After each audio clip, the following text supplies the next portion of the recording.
Good evening, everyone. It's a pleasure being here with you. Hope you're enjoying your lovely day. My name is Ayo Owoduni. We're going to be getting started in about a minute or so. There's still some people that are logging on, but while we wait for them to join us, I would love to ask you a very simple question. Where are you tuning in from? What city? What state? I see a few colleagues and a few friends over here. So I want to give a big shout out to some of my ogas in the room, as we would say. Where are you tuning in from? It will be great to hear from you. Ahmed, how are you? Ahmed, we gotta jump on the call. There's some great work we gotta do. Hey Deepti, how are you? Welcome, welcome, welcome, welcome, welcome. I see I don't know if it's Sebi or Shebi. I am not sure. But Shebi, I guess, is from Waterloo. We have Shegun here from Saskatchewan. This is moving way too fast. I can't keep up. Deep D from Guelph. Hello, Deep D. Good to see you. Welcome, welcome, welcome. Okay, we have Bubbles, note taker, that is helping to take notes. All right, that sounds good. I hope they understand my accent. Chibi John is from Toronto. We have Shatamo from Brampton. Hello, Brampton. Hello, Toronto. Shatama says, since you are a biryani lover, you must try. I don't know who's spreading information that I love too much biryani. Um, I don't know what you're talking about. I have no idea. So we have Ayodeji here from Vancouver. You're very welcome. And Habila from Ottawa. Welcome. Falake from Kitchener. Hello, Falake. How are you doing? So here's what I'm going to do. I'm going to be placing a link in the chat for you. That is a link to the webinar book that we're going to be, the ebook rather, that you can, if we get a chance, you can print it out. Unfortunately, you can't type in it yet. So my team is going to have to make sure that moving forward that they are editable and you can type in it. But for now, you can type it out or write in it, but at least it gives you a reference point on things as well. Welcome again, Shatamu. All right, we have Priyanka from Mississauga. Welcome, welcome, welcome. Thank you very much. So here's another question that I would like to ask you. What is one thing that you would like to gain from our time together today? What is one thing you would like to gain from our time together? Diane, it's so good to see you. How are you? That's good. One thing you would like to gain from our time together today, it would be great to hear. I was reviewing, when you all filled out the forms earlier on, I had a chance to read some of them. And one of them was, hey, I have a lot of international students that I do a lot of work with at the college. I want to make sure I'm providing them with some really good tips so that they are ready for the workforce here in Canada. Okay, well, impressive, wonderful. Thank you very much. And someone else said, hey, it's just an opportunity for me to learn and grow, which is wonderful, which is also wonderful. It's always great to have people with different who are ready and looking and willing to be able to dive deeper into this topic. Just so you're aware, I did mute everyone. And the reason behind that is there's nothing worse than jumping into a webinar and then someone is driving, someone is walking, someone is ordering McDonald's while we're trying to have a conversation, and it just creates all this confusion. And I'm yelling half the time, mute yourself, mute yourself. That is not the goal. That is not the intention today. So we're going to be muting people. If you have questions, you can always just type them in the chat as I go through the contents. And the goal is to ensure that we're able to answer your questions as we go through. All right, I think we're going to make this as quickly as possible. I have my colleague and my bestest of friends, Falake, who is going to be supporting me behind the scenes. So she is here with me in the background. She's going to be sending messages back and forth to you as well.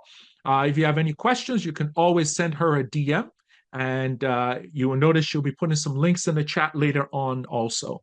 If you can hear me loud and clear, can I get a thumbs up? I get a thumbs up. Okay, I see a few thumbs ups. Fantastic. Fantastic. All right, let's get started. Welcome to our session today. We're going to be talking about mastering executive presence.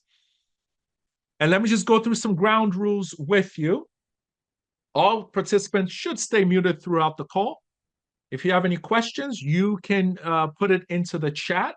If after the session is over, you want to send any further questions, you can always send an email to info@ayaowood.com. You might want to write that down now.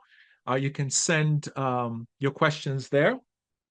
If your slides and the recording of this webinar will be posted on our website, you're going to be getting an email as well that will give you the recording, that will give you the PDF. Our goal is to be able to provide great learning for you. So we're going to be sending all of that across to you. So make sure you are writing notes based on whether the examples that I'm sharing or some of the things that you're thinking through as we go through. And I'd like to encourage you as well, do everything you can to minimize distractions for yourself. I've locked the door, staying away from the children. For some reason, once I'm on a call, I'm running a training, that's when they want to ask all sorts of questions. But we're not allowing that to happen today. So let's get ready to have this conversation together. Okay, so what will you receive at the end of this webinar? I'll be sending you the slides in a PDF format. I'll be sending you the recording of the webinar. But then I'm also be sending you something called the self-assessment documents. Some of the things we will talk about today, you get an opportunity to assess yourself in some key areas, but then you also have an opportunity to share the document with some people that are close to you that you know that can give you feedback. I've done this a few times and you'll be shocked. You will say, I'm doing extremely well in this area. And then somebody else says, no, you're not. And they can give you examples of behaviors or things that you're doing that you are not aware of. Trust me, there are things that I do, that you are not aware of, that other people see, but you do not see. And the only way you can get that feedback is through an assessment document or having conversations with people around something like that. So that document is really important for you to have. And here's my challenge for you as well as we go into our contents. Please, please, please take notes, write some notes. All right. Take the self-assessments once we're done with this. Write down action points. What are you going to do differently? Don't just come hear me ramble for 15 minutes plus and then move on and that's it. No, there's a great opportunity for you to take notes, for you to take some of your action points away and do something with it. Okay. Most times we underestimate what we can do over a long period of time. We overestimate what we can do in 1 year, but we underestimate what we can do in 3, 4, 5 years. So you can develop a long-term plan to be able to help you through this. Let's get started with my story. Some of my students are here. I see and acknowledge many of you, and many of you have heard my story many times before. So pardon me for sharing this one more time for those that are joining us today for the first time. I moved to Canada in 2016, July 2016. Prior to moving to Canada, I had turned out an executive role in an organization in Nigeria, started my own consulting firm. I was doing a lot of leadership development back home in Nigeria. But then I come here, and naturally, like many of us immigrants, we feel we can copy and paste. What worked back in Nigeria should obviously work here in Canada. What got me into leadership and executive positions back in Nigeria could get me into those positions here in Canada. So, of course, nobody told me otherwise. I had a plan. I went into my first company, the first company that I was working with. Coincidentally, it was a consulting firm. So we were handling consulting jobs for many organizations. And literally within 5, 6 months of being in the role, I was asked to come into the manager's office, and I was let go that day. I remember I drove home completely shocked because I was unaware, wasn't sure what happened, why it happened. About 3, 4 years later, I was able to jump into my first managerial position here in Canada. And the same exact thing happened to me again. After 4 or 5 months, I hit that wall once again and I was let go of. Shocked, confused. It took me time to start reflecting, to start thinking about what did I do wrong? What could I do better? It took me some time to think about how do I move into not just management positions, because I have been in management positions here in Canada, but move into executive positions as well. So many years ago, I started to think about this thing called executive presence. I started to do my research. I wanted to understand it, not just what it meant, but how does it work here in Canada? Because it's obviously different from what I saw back home in Nigeria. And I went to school in the United States as well. So it was very different, in my opinion. Well, let me not say very, slightly different from what I was seeing in the United States as well. So I started to study. I started to pay attention to a lot of leaders here. I started to write notes, read books, take webinars, or jump on webinars. And the idea and the goal was, what are some of those key behaviors that were really working for certain people and were holding some people back? And that's when we started to put this together, turn into an online course. It's going to be a book as well, where we put all this information in one place for you to share with immigrants, because I feel every now and then we are welcomed in Canada, but we're not shown all the secrets of the trade and all the inside tips that could get you above the glass ceiling and open doors for you as well. All right, so let's talk about this thing called executive presence and what I was able to discover through the research over a period of time. When I first started doing my research, I found out that, some of the titles and things that I heard in one place, in one article, it said, we don't know how to define it. You just know when someone has it. And I'm like, well, that doesn't help me. I want to know what it is so I can grow in it, so I can develop it as well. There was an article in Forbes magazine that says, executive presence is quote unquote shrouded in mystery. Oh, yeah, that helps me. No, I need more than that. Give me something more tangible. I started to dive deeper. I read that many leaders are passed over for promotions simply because they don't have it. I also learned that it's not a nice to have, but it is a must have. So all of this was confusing me, thinking about that, what I call educational whiplash. Where on one end is shrouded in mystery. You know it when someone has it, but we can't define it for you. But you need it for promotions. And oh, by the way, if you want to go beyond a certain level in an organization, you need to have it. But for us to define it, we really can't define it for you. So sorry, you're on your own. Have a great day. Doesn't really help. So, what exactly is executive presence? I'll give you my definition first, and I'll share some other definitions with you. My definition: the ability to command influence, to command respect, and show credibility. You command and influence, command and respect, and credibility. Here's another one: traits that include confidence, competence, presence, grace under pressure. What exactly does grace under pressure mean? We'll address that. Grace under pressure and much more. Here's some other definitions for you. This is from Sylvia Ann Hewitt. She's the author of a book called Executive Presence. And she said executive presence is the ability to project gravitas. And if you don't know what gravitas is, they're really fine, beautiful, noble, nobility. Google it. You learn more about it. It's a really beautiful word. But it's the ability to project gravity, confidence, poise under pressure, and decisiveness. Gary Valentine, who's an executive coach, says is the ability to inspire confidence, inspiring confidence in your subordinates, that you are the leader that they want to follow, inspiring confidence among peers, that you are capable and relatable, and most importantly, inspiring confidence among senior leaders that you have the potential for great achievements. Okay?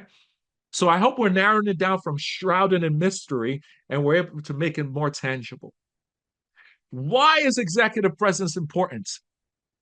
There was a former survey that was done of 400 different CEOs and C-level executives.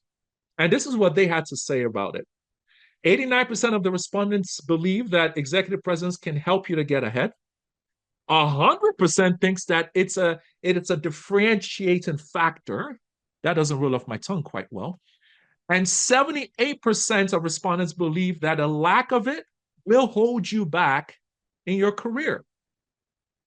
So it can open doors, it can create better opportunities for you, for leaders, and gives you an opportunity to be able to lead. So here are my thoughts. If executive presence can do all these things, why are we not being intentional around learning it? Why don't we be more intentional about doing it? And then, most importantly, why don't we be more intentional around mastering it? Okay. So, my goal is we're going to talk about it, we're going to learn it. I want to challenge you to start practicing and doing it. And then, over time, doing can lead to something called mastery. We're all on that journey together. These are the three areas that I'm going to be focusing on. And by the way, you can drop your questions in the chat. I'm going to be going to them every now and then to be able to look through them.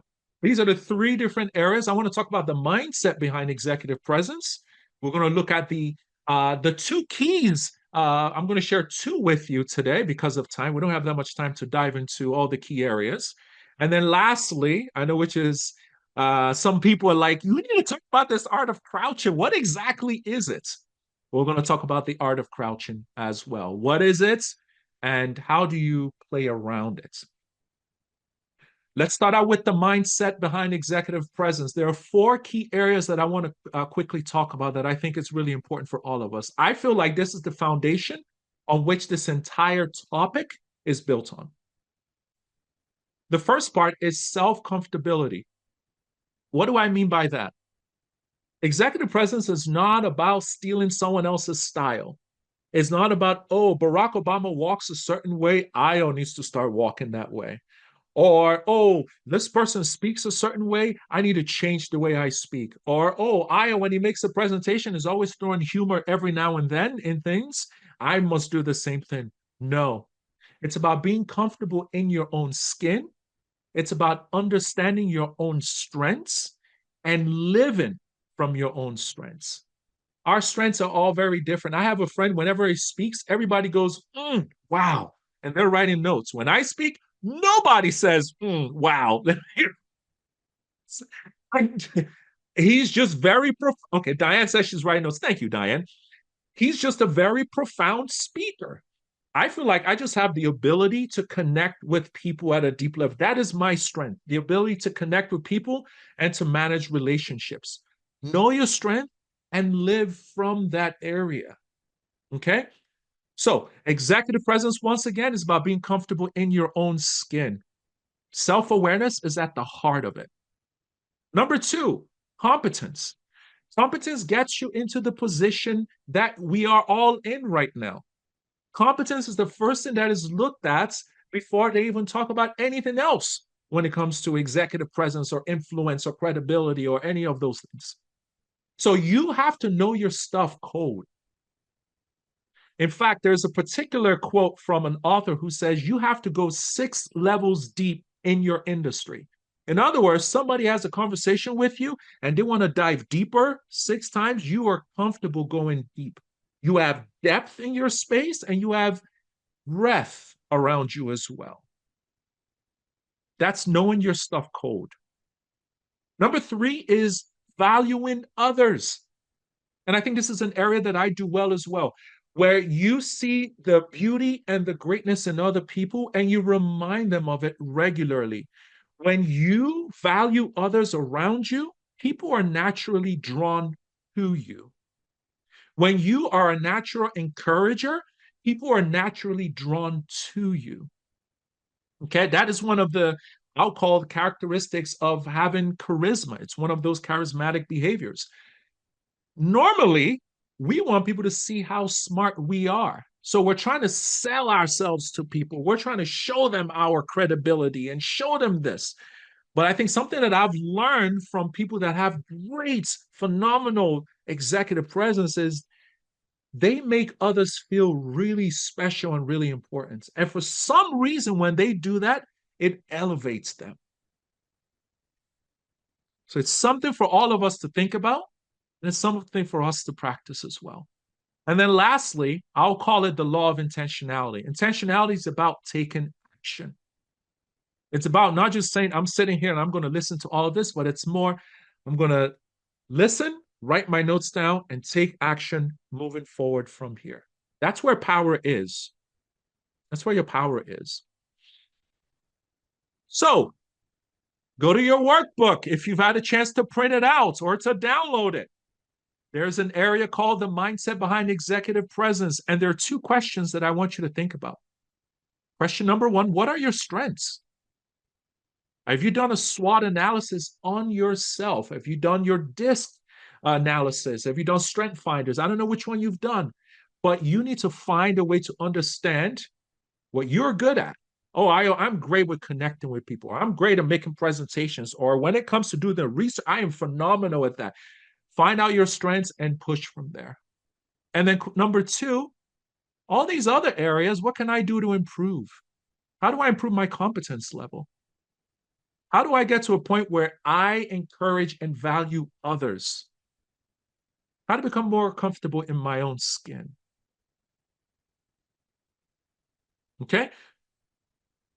So those are the questions I'd like you to go through. Remember, if you've not printed out your ebook, your workbook rather, go ahead and do that so that you can write some of these things down, or at least make a note to yourself to go do it later on. Let's move on. This is our executive presence model. It highlights 7 key areas that we all need to learn to build and work on. Today, we're only going to talk about 2. We can't focus on all 7 because of time. Only going to focus on 2. But there are 7 key areas: building your brand, the importance of your competence, go in depth and in breadth as well. We talk about behaviors of leaders. How do you behave? What are positive behaviors? What are negative behaviors? We're going to talk about your presence in that. Communication, the art of communication, likability, or should I say charisma, behaviors that we can all learn. And then the ability to influence people as well. So those are the 7 key areas. But today we're going to look at branding and behavior. I just felt those 2 are really good takeaways that everyone can have. All right, so let's dive into it. Let's first talk about the first one here, which is building your personal brand. Well, before I do that, let me just look in the chat to make sure I'm not missing any questions. I would love your perspectives.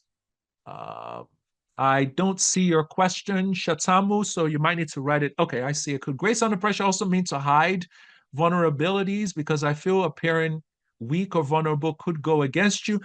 We're going to talk about that when we come to art of crouching. All right, I will come to that. I feel that weaknesses are different. Thank you, Diane. I trust Diane. Diane is going to dive right in. I trust Diane. Wonderful. Okay, isn't likability part of influence as well? They both reinforce one another. Yes, they both influence one another. Likability, there are some key behaviors around it. Influence, there are separate behaviors as well. But all of these things, when we do them, it increases our level of influence. Okay, I hope all that makes sense to you. But I'll come back to your question once we get into crouching. Step number 1, building your personal brand. Let's define this first of all, so we're all on the same page. We have so many definitions when it comes to personal brand. This is the one that I love the most, okay? Branding, personal branding in this scenario, is the process of creating a strong positive perception of you in your customer's mind. So the question for you is, who is your customer? For Deep D, maybe your customer is your professor right now, For, someone else, Diane, your customer are your clients. For someone else, your customer could be your investors, like in Falaka's case. For some other people, your customers could be people that you report to in the organization. It could be your colleagues, and it could be people that report to you, because some organizations have skip level meetings. So we need to ensure that we are creating a strong positive perception of ourselves in their minds. I have a question for all of us as we think about this. I call this observational learning. And if you can type in the chat, if you get a chance, that would be great. I want you to think of a leader that you know that exudes this positive brand stuff. When you think of positive branding, when you think of Brandon, this person comes to your mind. I want you to spend about 30 seconds thinking about that. Who is this person that comes to your mind when you think about Brandon? And here's the second question. What is it that they do that makes them come to your mind? Is it the way they dress? Is it the way they speak? Is it the way they carry themselves? Is it the consistency in their postings online? Is it their social media razzmatazz? Whatever it is, what is it exactly that makes them stand out when it comes to their personal branding? You see, when you start to think about some of these things and you start to pull from it, it helps. Hey, Marvin is here. Marvin has a phenomenal story. I hope I can share Marvin's story later on. Um, I'm seeing some names: Bazoma St. John, Shakru Khan. Great. So the question for you now is: what is it about these individuals that sets them apart? Is it what the clothes that they wear? Is it how they speak? Is it the consistency in all that they do? You need to sit down and really write it down and think about it. I was recently reading a book that talked about how I think her name is Sheryl Sandberg, the COO at it's no longer Facebook, it's now Meta. So if someone can just drop it in the chat for me, and it just shares about how intentional she is when she's making speeches. He talks about her family life. He talks about where she has failed. He talks about where she has challenges. She talks about how she feels like, the word divorce scares her. And like she talks about those things regularly in her speeches. And she said the reason why she does that is so nobody thinks she's some superhuman. She wants to be seen as a regular. Thank you, Susan. Thank you. She wants to be seen as, just like everyone else with the same struggles in life. Oh, Michael, come on. I appreciate that. Thank you very much. Y'all wonderful. You guys are all wonderful. I appreciate it. But when she talks about this, I realize, wow, she's trying to build a brand that is relatable. She's trying to build a brand that is authentic. So she's like, yes, I'm the professional, I'm the CEO. I can do all these amazing things. I can talk about the products. I am super smart, but I'm also a mother. And I'm also this and I'm also that. And I need everyone to be aware and know these things. Here's another question for you. When what comes to your customer's mind when your name comes up? What comes to your customer's mind when your name comes up? Remember, we want to be intentional. So we want to do a bit of self-reflection, but we also need to start thinking about our intentionality. Okay, we got to be intentional. I had a mentor who shared me, Aya, when you walk into any room, as many of you know, I'm a city councilor in the city of Kitchener, and I have a lot of former mayors, former councilors, MPs who are mentors of mine that I meet with once a quarter. And this person, we only talk about marriage. This person, we only talk about Mike Brandon. This person, we only talk about strategies. And the idea behind that is so that they can help me with this personal brand that I've built over time. They hold me accountable, they challenge me, they push me, they remind me of things, they encourage me around things as well. So, what's to your customer's mind when your name comes up? And I had to sit down and think about that. What exactly did I want people to say about me? That's a question you should think about. Go into your workbook and write some thoughts down around that. Reflect after this as well. We'll skip this for now because of time. There are three aspects of branding that I'm just going to allude to. The first one is brand clarity. Brand clarity is you understanding your areas of strength, understanding the brand that you want to build here in Canada. Okay. What do you want to be known for? What is your purpose? How are you currently being viewed by others now? I know, for example, Diane has a leadership consultant firm. So, what does she want to be known as? From what I know of her, a leadership expert that works with non-for-profits in our community. That is something that I know about her. Why? Because she is very clear with that Brandon. With that Brandon, she's very clear on it. She talks about it regularly. She posts about it regularly. So there is a sense of consistency all the way through. But that starts with knowing what exactly you want. Deepti, your background is an accountant. What do you want to be known for? I want to be known as a small business owner. I want to be known as this, or I want to be known as a bookkeeping expert. I want to be whatever it is, you have to write it down and know it first for yourself. And then the next question will be, how do I promote it? How do I promote this brand that I am creating for myself? I also want to quickly mention your brand personalization. What is your own brand style? What is your brand style? And what do I mean by this? If you notice, most of the time, I only wear white shirt or blue shirt, like I'm wearing now. I only wear a blue suit. Every now and then, you see me in a gray suit. There's always a blue suit. I'm always ever smiling in my pictures. You always got to make sure you're ever smiling. I always want to show the warmth, through my pictures. So I have a team half the time, my team, and I see Blessing, my EA, is here. Hi, Blessing. I think she's here. Good to see you. Blessing is going to pick another picture, and I always send her a message. Our brand image. Remember the brand image. So there is an image that I try to stay consistent with. If you notice with Barack Obama, what type of suits does he usually wear? It's usually like a blue suit, a blue suit and a white shirt. Yes, he changes every now and then, but there's a sense of consistency with it. I'm also African, and I'm also proud of my heritage. So if you notice at council meetings, I wear African outfits every now and then. I don't wear my hat, even though I want to, because I don't want people to start, getting lost in, like what is he trying to, what statement is he making this time or whatever.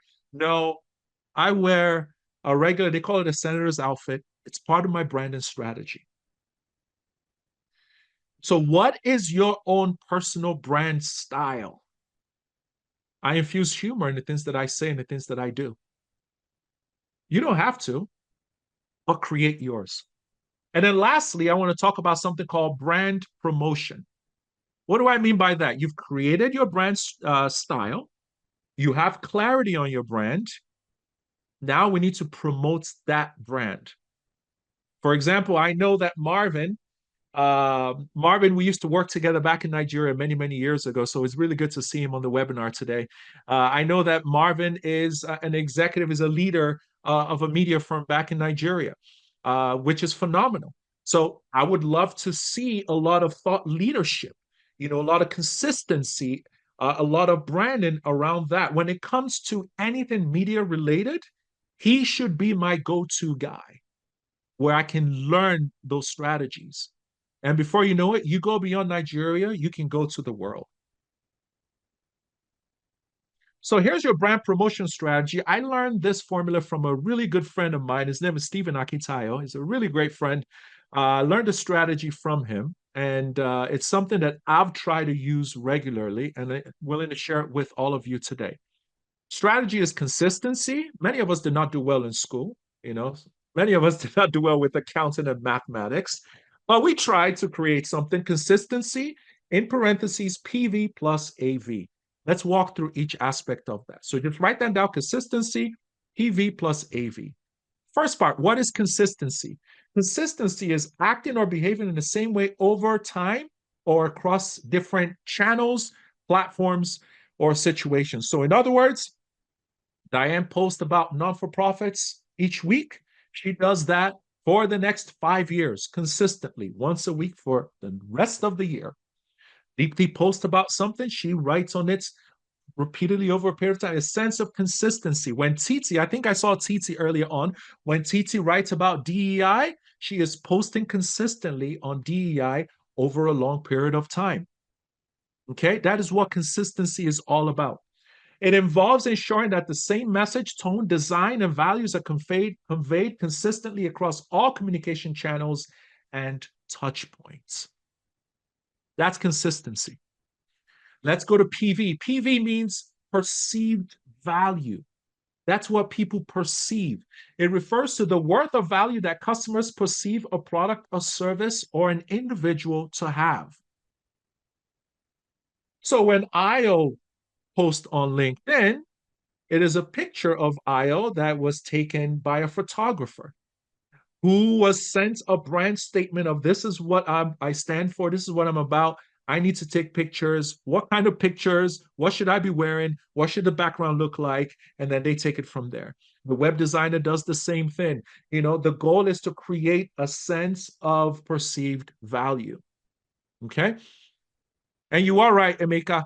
Consistency cannot be overemphasized. People work with people that they know, they value, they like, and they trust. You are so right.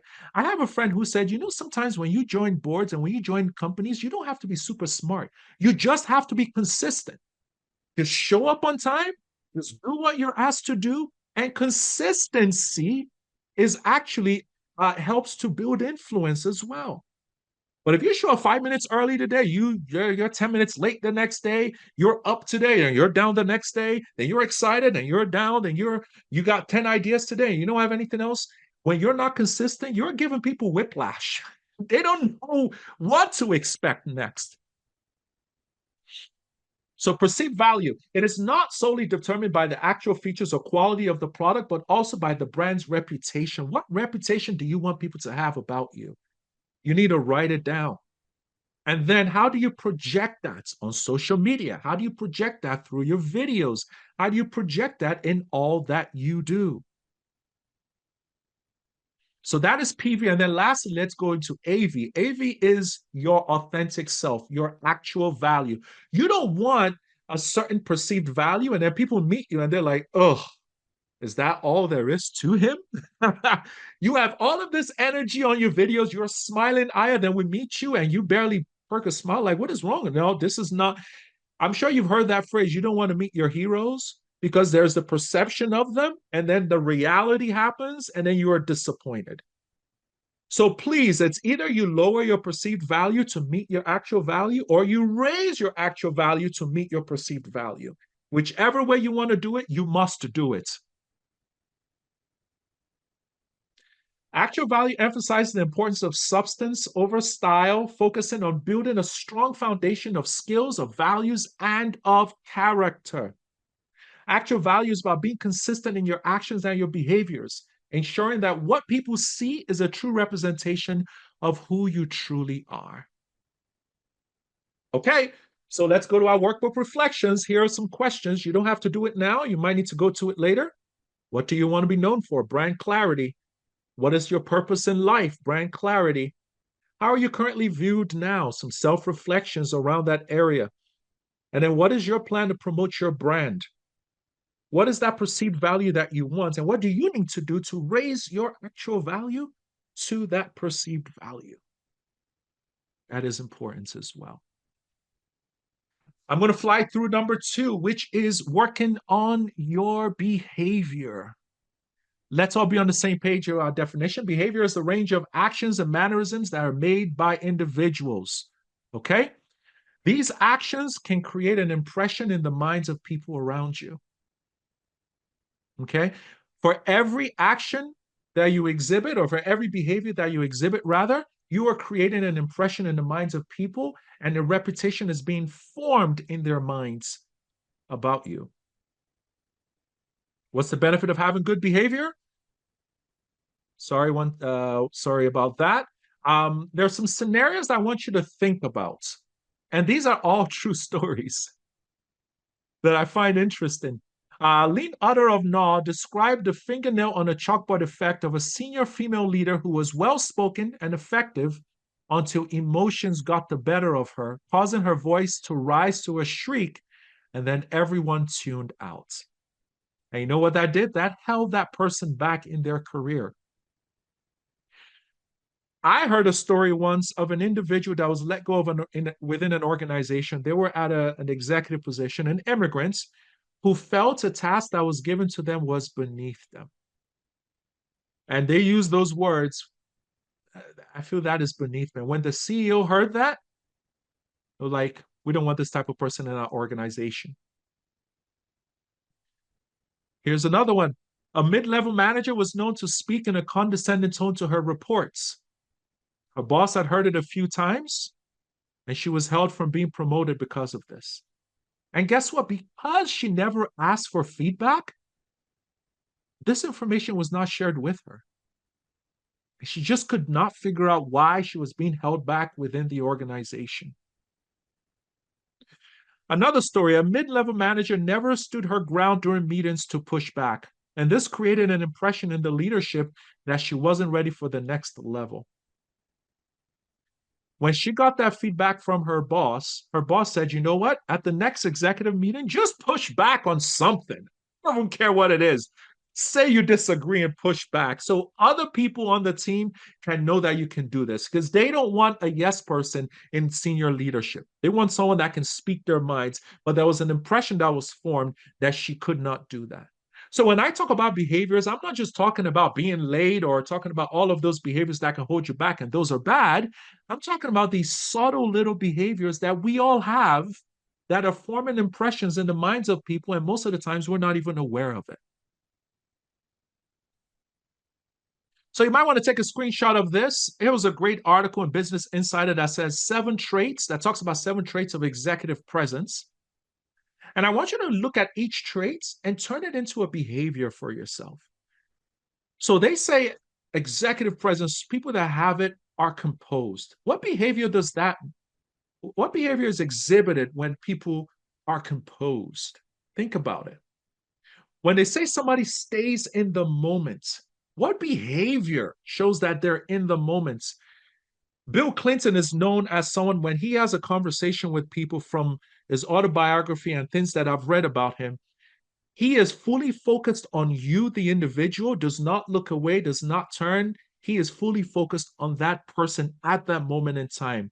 In other words, he's projecting that you are important. I am listening to you. You are a person of value and you matter to me.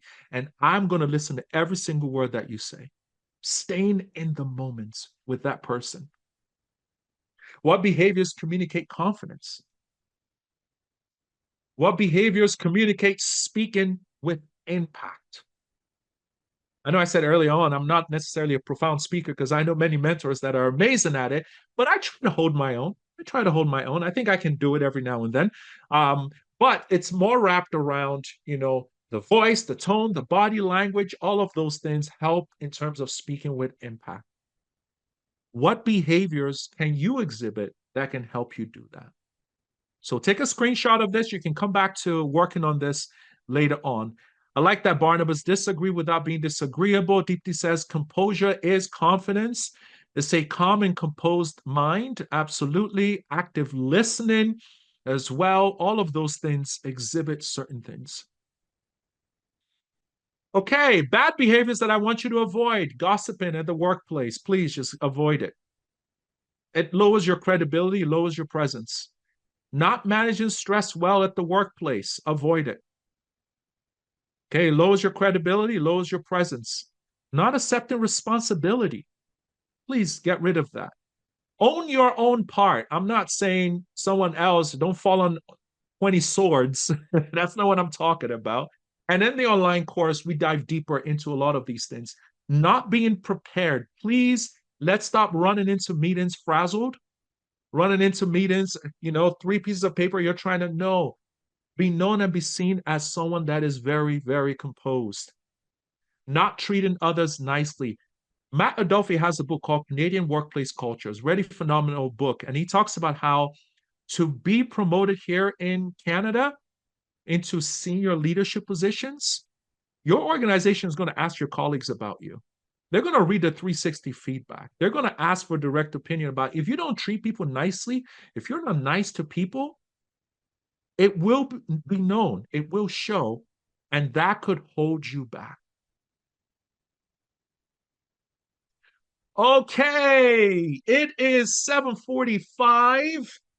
I'm going to How is everyone doing so far? Can I get a thumbs up if you're still alive? I hope I've not bored you in any way whatsoever. I hope this is adding some sort of value to you. For some of you, you're like, well, I already know all these things. Great.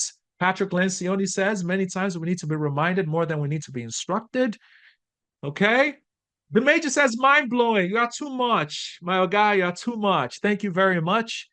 By the way, this is Aya being his authentic self. Thank you all. I just want to check if people are still here. I want to dive into the last portion of this, and then we're going to go into Q&A and wrap it up from there. Let's talk about the art of crouching. I shared my story earlier with you about my struggles in the workplace. And I also shared, or rather, I don't know if I've shared this with you. I shared this on LinkedIn about how there were times when I would have people say things like, wow, you have a big ego, or you're so arrogant. I've heard that from different, team members, and it used to shock me. It used to shock me. Like, what are you talking about? Several months ago, I got a call from an immigrant who was so sad and so pained because she went for an interview and she received feedback that she was arrogant in her interview. And she said, that is not me at all, Ayo. That is so not me. And there are other times I've heard from different immigrants where they felt, at the workplace, they're getting feedback from people where they just, it seems that you're being seen as too proud, or you're not listening, or you're being arrogant, or all of those things. And I want to say this, I took time to reflect on this because I have struggled with it as well. I have gone through it, and I've had to sit down with mentors to learn from them around this. And most times, those behaviors or those things that they're saying is not necessarily what the issue is. The issue is you and I never learned something called crouching. Okay? And that's what we're going to quickly talk about. Let's define it. What is crouching? It's the act of, I don't know why my team picked this picture, by the way. I'm laughing when I see this picture. Why does he look like me? Why did I have to pick a bald headed guy? Anyway, the act of stooping or bending or bowing low. That's the definition. Now, bringing it into our context as immigrants in a Canadian workplace is the art of strategically blending in. Now, keep in mind the word there is strategic. Strategically blending in and showing others in a social group that you are not a threat. I am not a threat. I am not here to offend you. I am not here to upset you. I'm not here to make you feel like you're stupid or like you don't know what you're doing or you didn't get a degree in a college or a university. I am not here to talk about or show any of that. I am simply here to do my part, to add value, to take care of my family, to build a career, to build a name for myself that has nothing to do with you. It is a way of subconsciously showing the workplace that despite the fact that you're smart, you're intelligent, you have amazing skills and experience, you and I know this. You are not trying to dominate anyone or make anyone feel inferior. Okay? What are the dangers of not crouching? I'm sorry, that should have said not crouching. What are the dangers of not crouching? You can be seen as a threat to people. You can be targeted. You can be ignored. You can be held back. And it's not because you've done anything badly. You just don't understand the way things work in the social space. So I was reading a book, and by the way, my book called Dear Immigrant Soar will be coming out in a few months. I'm excited, looking forward. There's a chapter dedicated to crouching. And I talk about how in the world of chimpanzees, sorry, why did I pick chimpanzees? Because that was what I read and I wanted to sound smart. But in the world of chimpanzees, they have a social hierarchical order. There is the alpha male, who is the leader of the gang, so to speak, or the tribe. And then there are others that are in the social status. And the way that one chimpanzee says to the other chimpanzee that, I am not a threat to you, you are higher in the hierarchical order of the social status, is by stooping or by crouching. And that's where the title of the chapter came from. Okay. It's an actual physical thing that they do to one another. But I just thought that was a brilliant way of talking about this a bit more. So, what do I mean by this crouching thing? There's a friend of mine, Nick Nurani, says, it's not about arrogance, it's about connecting with people and being humble in the workplace. Another friend says it's about speaking last, not always jumping up to share all the things that you know and you're aware of. Okay. It's about listening to other people and hearing their thoughts and opinion. It's about balancing your confidence with a sense of, I'm not really sure, but just thought to share this with you. Okay. Now, I'm sure all of you are probably about to throw your laptop across the room and say, what are you talking about, Io? The reason why I was brought in here was because I qualified. I went to school. I got my MBA. I got this. I got that. Nobody is saying you're not smart enough. Nobody's saying you're not good enough. That's not what I'm saying. What I am saying is sometimes for you to get people to listen to you, you need to learn to lower the walls. And when all you do is show how brilliant you are, it blocks people. There's a Nigerian friend of mine who works in a tech company in Toronto, and he was so frustrated after a few months in the company because he was sharing ideas with his team, and he noticed they started to ignore him. And I said, stop sharing your ideas and ask for their ideas first. Write them down. Tell them their ideas are amazing. And then when you're about to share yours, say something like, oh, here's something that I'm thinking about. It's not fully fleshed out yet, but here's a thought. And then give people an opportunity to be able to give you feedback, add to it, yada, yada, yada. Your idea is out there. Your idea is being talked about, but it's being talked about in the grand scheme of things. And interestingly, earlier today, I met with a management consultant. I was sharing this crouching thing with her. And she said to me, Io, women have been crouching for a very long time in Canada. And I really appreciate that she shared that because immediately she got it. She got it. She's like, yes, we women, we've been doing it for a long time. And she actually said, she's like, look, I am very tall and I've had men report to me that were way shorter than me. And I had to, at some point, stop wearing high heels because I needed to crouch and level with them. Or else I noticed that I just couldn't get across to them. And I thought it was a very interesting conversation. So I know this is always controversial, but I thought it was something that we should talk about. So here's my final thought on crouching, and then we'll move over to Q&A. Okay, here are 4 things that you can do about crouching. Number 1, stay humble. Yes, you have all the accolades in the world. That's perfectly fine. Stay humble. Number 2, be a duck. What do I mean by a duck? Have you seen a duck in water? On the surface, it looks very calm and it's just staying there. Underneath the water, feet is moving very fast. So you can still build your plan. You can still do things. You can still create influence. You can still add credibility. You can still do all of these things. But at the surface, be a duck. Number 3, don't overshadow your team. You have accomplishments, that's great. Keep it to yourself. I had a scenario once where I was talking to some of my team members and we were talking about exercising and things like that. Now, I don't do it all the time anymore, but I usually will wake up at like 4:30 in the morning. I'll spend about an hour reading and then I'll exercise, as well before the kids get up. So I share that, I just share that with people. And I looked away, and from the corner of my eyes, I saw the rest of my team. These are executives, by the way. They rolled their eyes from the south to the north to the east and back to the south at me.